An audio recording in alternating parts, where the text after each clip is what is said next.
নুরুল হাসান সোহান দলের সেরা wicket keeper. সে দলে ছিল, তার কোনো ইনজুরিও ছিল না, তারপরও সে কেন উইকেট কিপিং করলো না? সিদ্ধান্তটা কার, এটা আমাদের জানা দরকার।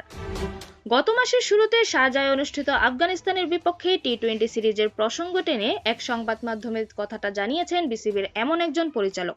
জাতীয় দল সংশ্লিষ্ট বিষয়ে যাকে এখন থেকে গুরুত্বপূর্ণ ভূমিকায় দেখা যাবে বলে ধারণা করা হচ্ছে। শুধু এই বিষয়টিই নয়, গত এক বছরের মধ্যে বাংলাদেশ দলের খেলা আন্তর্জাতিক ম্যাচের প্রতিটি আলোচিত সিদ্ধান্ত বা ঘটনায় পর্যালোচনা করে দেখা হবে বলে জানিয়েছে বিসিবির একাধিক দায়িত্বশীল সূত্র। এসব নিয়ে কথা বলা হবে দলের সংশ্লিষ্টদের সঙ্গে।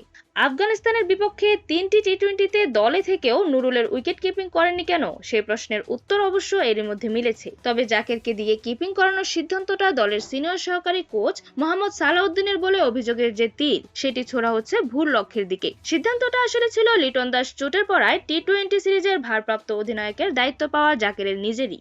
দল সংশ্লিষ্ট একাধিক সূত্র জানিয়েছে, উইকেট কিপিং করলে স্টাম্পের পেছন থেকে দলকে ভালোভাবে দল পরিচালনা করতে পারবেন, এই যুক্তিতে জাকের নিজেই ওই সিরিজে কিপিং করার সিদ্ধান্ত নিয়েছিলেন।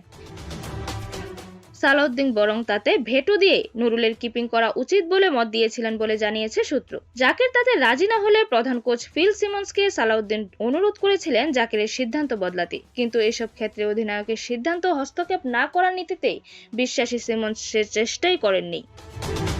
এইরকমই নতুন নতুন খেলার আপডেট পেতে অবশ্যই চ্যানেলটি সাবস্ক্রাইব করে রাখুন।